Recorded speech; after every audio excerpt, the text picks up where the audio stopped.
반갑습니다. 오늘은 수능 특강 영어 영역 12강의 4번 낱말 지문을 강의해 드리겠습니다. 오늘은 수능 지문을 2개 올리게 되네요. 연속으로. 일단 문법을 들어가기 전에 위에 2가지 문법을 먼저 강의해 드릴게요. 위에 나왔던 문법은 오늘 아침에 1분 영어 문법에 또 강의를 했습니다. 이거를. 자, 잘 들어보세요. 앞에 주어 동사인 주절이 나와요. 문장의 중심이 되는 주절. 그 다음에 in the sense that 다음에 주어 동사인 완전한 문장이 나옵니다. 이때 the sense는 추상명사입니다. 물론 다른 단어 the fact도 가능해요. 이 추상명사와 대절은 동격 관계입니다. 이때 that은 동격 접속사라고 하죠. 그런데 이 the sense와 the fact는 또 생략을 할 수가 있어요. 그럼 남는 거는 in 대신 남겠죠. 그래서 우리가 일반적으로 독해에서 보는 뭐뭐라는 의미에서, 뭐뭐라는 점에서 라는 뜻으로 해석을 합니다. 이게 본문에 나오고요. 두 번째는 좀 심한 문법이에요. 부정사실도 좀 깊이 있는 문법인데 가족의시 나오고 형용사가 쭉 나옵니다. 특히 여기 적혀있는 형용사가 주로 나옵니다. 쉬운, 어려운 단어, 가능하다, 불가능하다 이런 단어거든요. 이게 비교급도 상관이 없어요. 그리고 투부정사 나올 때 투와 결합되는 동사는 타동사와 결합될 수도 있고 자동사 플러스 전치사와 결합될 수도 있습니다. 그럼 둘 다 목적어가 필요하겠죠. 근데 여기서 이 목적어가 주어 자리로 나옵니다. 이렇게 주어 자리로 나가요. 가주어 자리로. 그럼 뒤에 있는 목적어 자리는 비어 있겠죠. 여기에 다른 걸 쓰면 안 됩니다. 그대로 비워놔야 돼요. 이것도 본문에 몇 번 구조가 반복됩니다. 이 두 가지는 확실히 기억하시고 문법을 보셔야 돼요. 자, 세 번째 줄에 보시면 미는 타동사고 대시 접속사고 접속사 뒤에 항상 구조 자체가 완전한 문장 구조다. 여기서 이형식 문장 구조인데 보시면 target groups of consumers 다음에 쭉 가서 형용사 보호 나오죠. 비교급 형용사 보호 비교급 나오죠. 그리고 to 부정사 나오는데 reach라는 타동사 뒤에 목적 없습니다. 지금 이 목적 앞으로 빠져나간 target groups of consumers가 돼요. 그럼 이 주어 역할하면서 동시에 to 부정사의 의미상 목적어 역할까지 같이 한다는 거죠. 이럴 때 이 reach 뒤에 목적을 따로 쓰면 안 된다는 거죠. 이제 아시겠죠? 그 다음 문장도 마찬가지입니다. they가 위에 target groups of consumers를 가리키는데 reach에서 빠져나간 겁니다. 그래서 reach 뒤에 아무것도 없죠? 그 다음 in the sense that 이것도 마찬가지예요. 위에 설명에 the sense와 that자는 동격 관계고 that때는 완전한 문장입니다. 주어 다음 동사 일형식 문장 구조죠. 왜냐하면 이 분열되더라가 자동사로 쓰였기 때문에. 그리고 into narrow interest groups narrow부터 groups가 대시라는 주격 관계 대명사의 선행사를 가릅니다. 그런데 are served by 수동태죠. 여기서 serve는 제공하다. 좀 의역하면 봉사하다는 뜻입니다.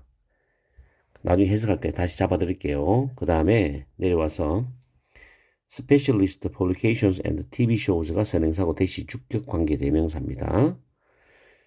그리고 다음 줄에 have difficult in ing에서 이는 생략이 가능합니다. 이 categorize 분류하는데 큰 어려움을 겪는다, 가진다는 뜻이죠. have difficult ing 구문.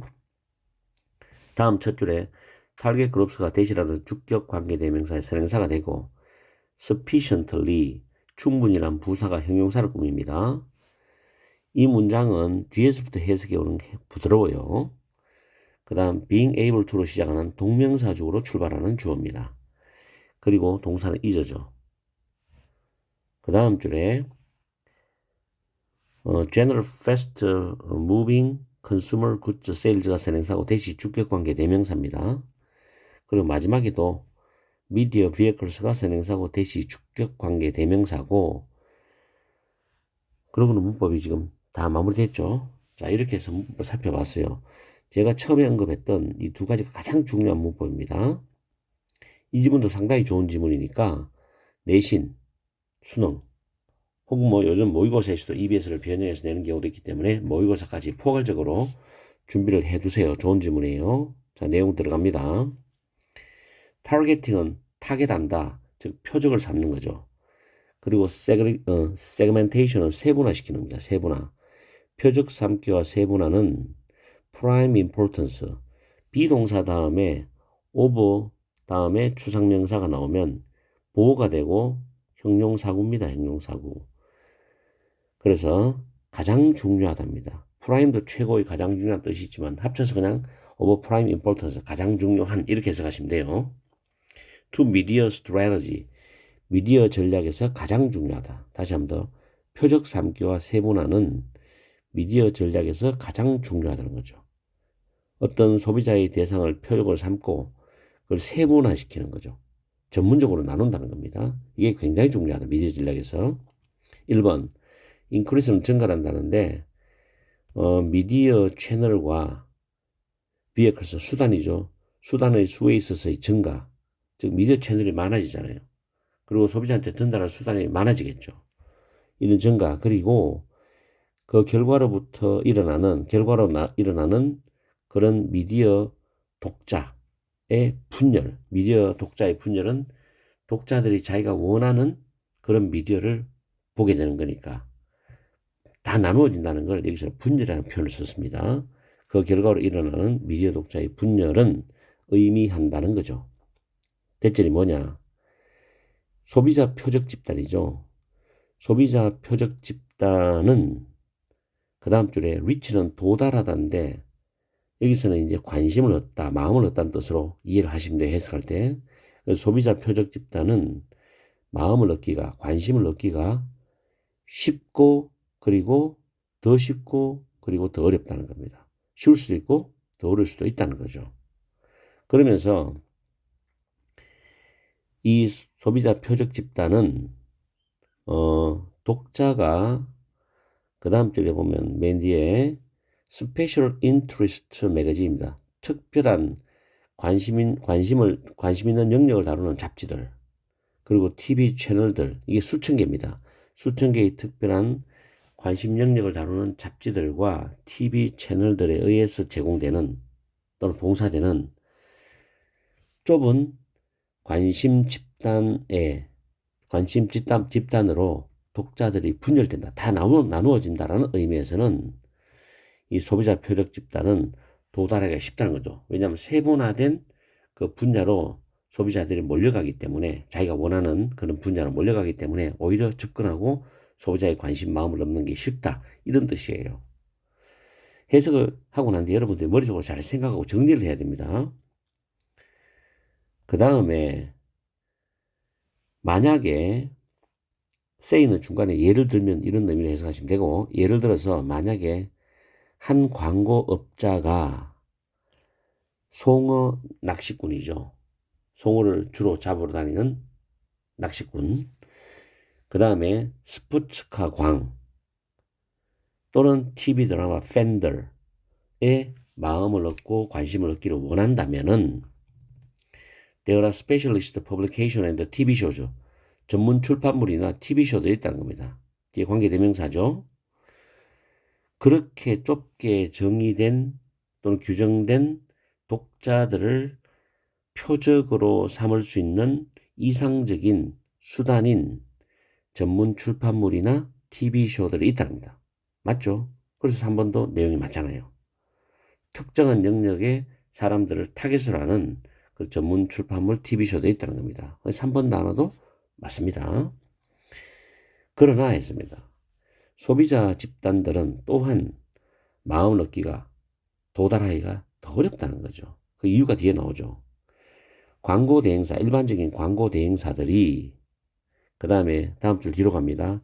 일반 광고주들에게 운용할 수 있을 정도로 충분히 큰 그런 표적 집단의 그 독자들을 표적 집단으로 분류하는 데는 큰 어려움을 가지기 때문에 이 소비자 집단들은 마음을 얻기가 더 어렵다는 거야. 다시 한번 because부터 다시 한번 해석해 볼게요. 대형 광고 대행사들이 일반 광고주들에게 운영할 수 있을 정도로 충분히 큰 그런 표적 집단이죠. 독자들을 이 충분히 큰 표적 집단으로 분류하는데 어려움을 겪고 있기 때문에 소비자 집단들은 도달하기가 마음을 얻기가 더 어렵다는 겁니다. 왜냐하면 소비자들은 자기가 관심 있는 영역이기 때문에 관심 있는 영역의 분야만, TV만, 그런 드라마나 출판물만 접하기 때문에 대형 광고 대행사 입장에서는 일반적인 광고주들이 활용할 수 있도록 그런 표적 집단을 분류하는 데는 굉장히 어려움이 크지 않습니까? 일일이 다 세분화시킬 수가 없기 때문에. 그죠? Being able to target trout fisherman is useful인데 뒤에 if들이 나오죠. 만약에 여러분이 낚시 도구를 팔고 있다면 송어 낚시꾼을 표적으로 삼을 수 있다는 것은 유용하지 당연한 이야기죠. 그러나 그 다음 줄 뒤에 보면 다양한 표적 집단을 필요로 하는 일반적인 일상 소비재 판매는 적절하지 않다는 겁니다. 그렇겠죠. 그러면서 뒤에도 조금 받쳐주는 내용이 나와요. 송어 낚시꾼들이 아마도 또한 다른 소비자들의 관심 영역에 대해서 자기들이 관심을 가지고 있을지라도, 그쵸? 왜냐하면 송어 낚시꾼들은 송어를 잡는 낚시 도구만 관심이 있는 게 아니라 일상적인 생활용품에도 관심이 있잖아요.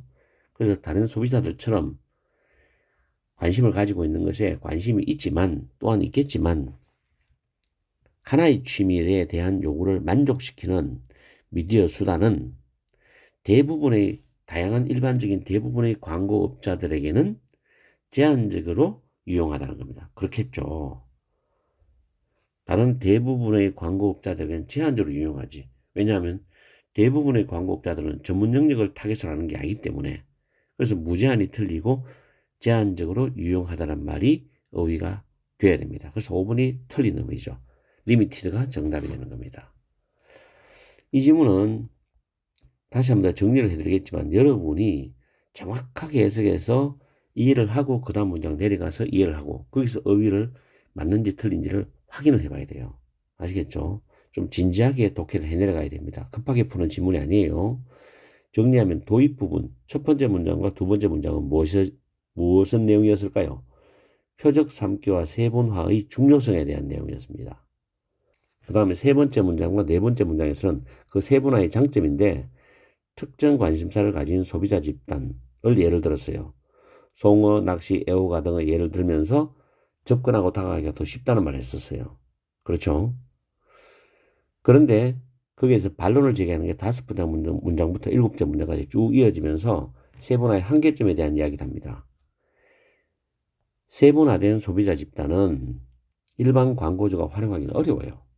왜냐하면 일반 광고주는 세분화시키지 않기 때문에. 그 예시로서 송어 낚시꾼은 특정 제품에는 적합하죠. 낚시 도구라든가. 근데 일상적인 소비재 판매에는 관심도 있겠지만 그게 한계가 있다는 거죠. 그런 이야기로 마무리를 하고 있는 겁니다. 자, 이렇게 해서 이 지문은 꼼꼼하게 해석을 하면서 내용 정리를 하시기 바라고 문법도 좋은 문법이 한 두 가지 큰 거 있었죠. 이거 확실하게 여러분이 정리를 하고 암기를 하셔야 돼요. 오늘 강의는 여기서 마치겠습니다. 복습 철저히 하시고 오늘 하루도 즐겁고 행복한 시간 보내십시오.